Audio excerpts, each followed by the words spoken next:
name is Liam Dalton. I am born and raised in Chicago, and my major is International Relations and French Studies. I'm doing a double major right now.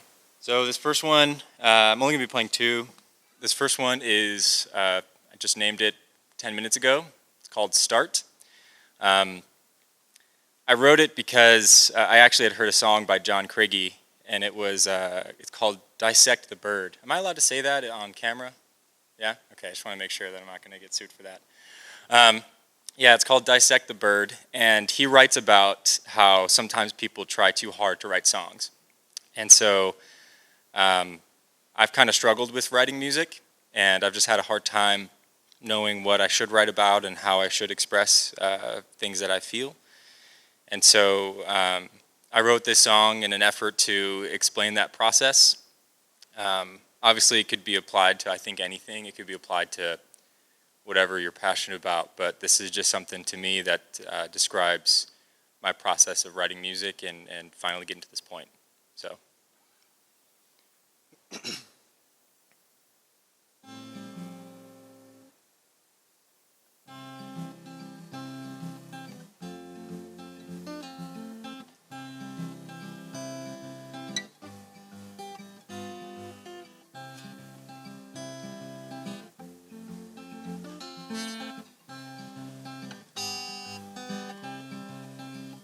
It seems to me that this will be one of the greatest days I'll see.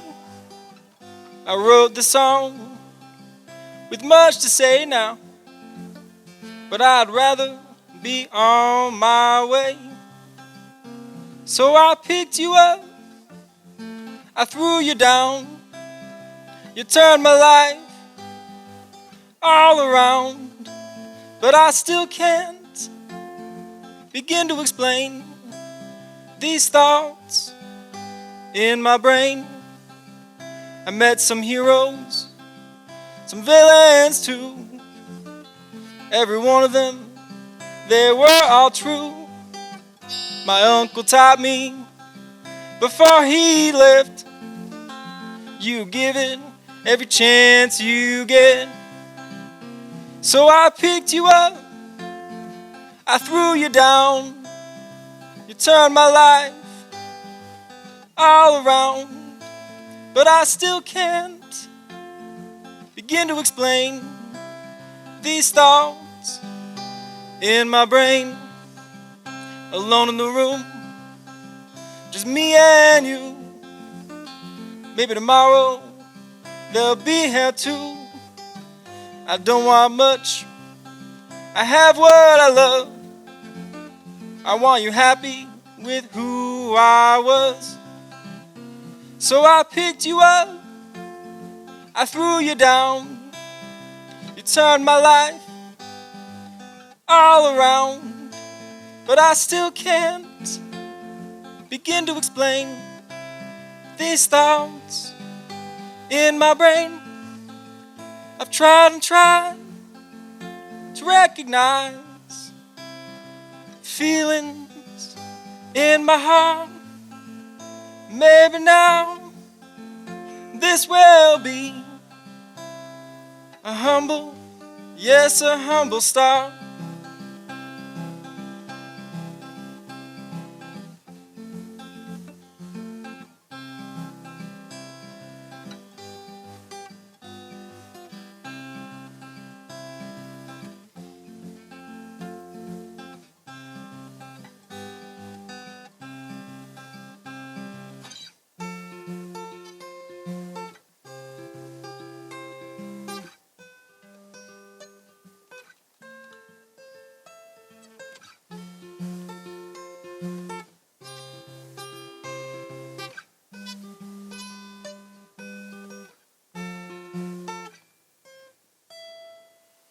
I got started making music when I was in 4th grade. There was the band teacher for the middle school came to our elementary school, and he had a whole bunch of instruments in front of us, and he just said pick and choose which one you wanted to play. So I grabbed the drumsticks and been playing percussion for about 14 years. And then my brother, he had served he served a mission for the Church of Jesus Christ of Latter-day Saints in Canada.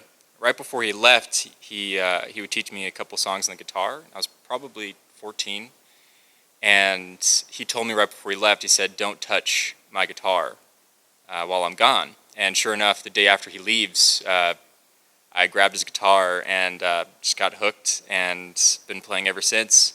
That kind of expanded a little bit and changed. My parents, I've been blessed with parents that support me in music, and so they've given me the opportunity to play the mandolin, to play the banjo. I've even played an Appalachian dulcimer. I doubt that not a lot of people know what that is, but it's just been an opportunity for me to try to play every single instrument I could, and it's just been a part of my life. One of my favorite memories is I was in a ska band in high school called Hoover and the Great Depressions, and we just crashed parties and had a lot of fun playing together, and ever since then, I've just really been trying to make sure that's been a part of my life. So, okay, so the second one is also in the key of C. I think I mentioned in the audition video that I like the key of C, and honestly, it's a very similar structure. This one, to keep it original, I've called it Untitled, and this was a little bit personal for me because my dad, he would always do the little things for my mom, and one of the things that he would do, and this isn't that big of a deal, but it kind of just hit me, is every time we'd watch a movie, because we're a pretty big movie family, he would just let my mom decide, and so I probably have seen every single Jane Austen movie you could ever think of, because my dad's just like, I can sit through this, it's okay. And I'd always joke about it, and I'd ask him, like, why are you watching a Jane Austen movie when you could be watching, like, Rambo? And he always said, it's because I love your mom. And it was something super small, and to some it may seem insignificant, but when I just thought about that, when I thought about, when you love someone, obviously you'd at least watch a movie with them, but you try to do everything you could because you love them. So this one, it's called Untitled. I'll name it probably in a year. I don't know. But it's very similar to the other one, but it's just a little different.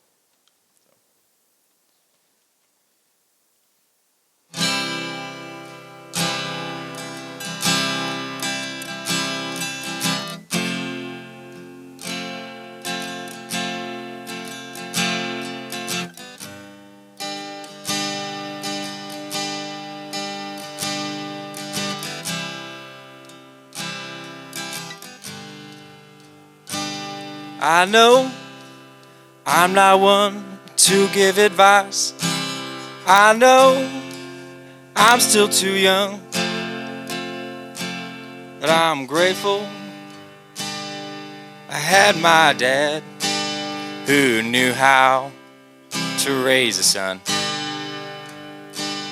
He loved my mom to the end of the earth. He stood up for her every time she'd fall. He'd vouch for her outstanding character, and he gave her his all. I remember asking him what drives his actions, and he'd look at me and smile. He'd begin to say in his own way, "Son, just wait a while. You do it because you love them,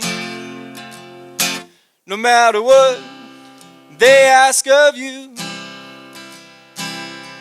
You do it because you know they'll be there through and through. Don't gravitate towards selfishness. Don't hesitate any selflessness. Just let go of all recklessness and love the one you love." Now I'm married to the love of my life. She's always there to be my light. pick me up when I feel down. I know she'll be around. I asked her once why she does what she does, why she leaves all around her to help me continue. She just said, you do it because you love them, no matter what they ask of you. You do it because you know they'll be there through and through. Don't you gravitate towards selfishness. Don't hesitate any selflessness.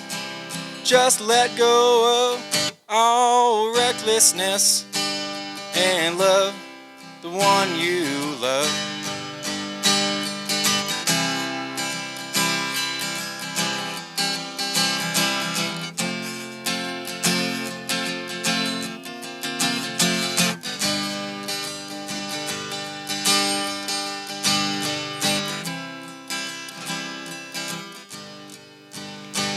To climb the highest mountains, to swim through the deepest oceans, to run the middle of the night, to begin to take flight.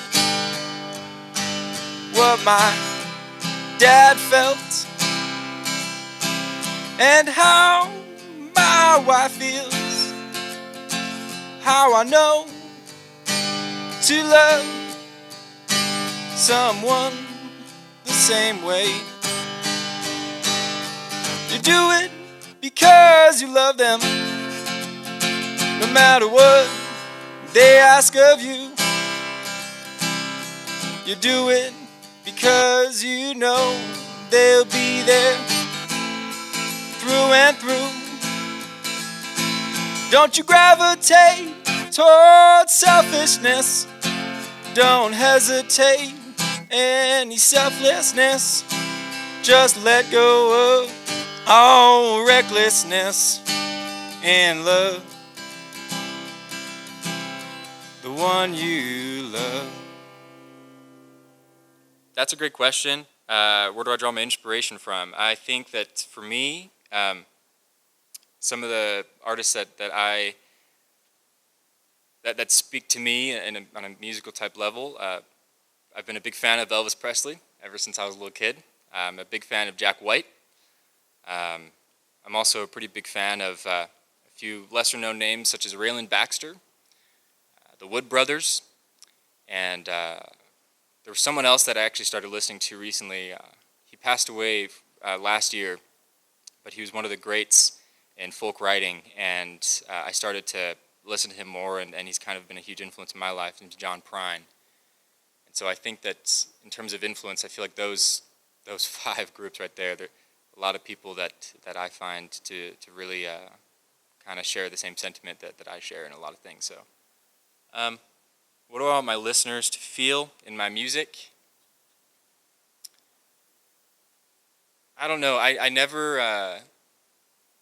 anticipate, and I never want really to make music. This is very bold because I don't think I'm good enough, but I don't want to make music ever for money. I don't think that's ever going to be my main goal.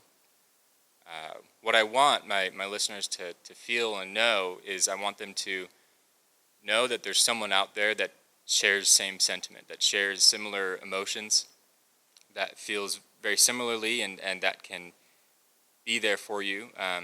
There's a great song that I'm a big fan of called I Wish I Was by the Avett Brothers. And that song mentions a girl in a kitchen singing a tune and being relaxed by singing a tune. And I kind of want that idea. I want people to be able to,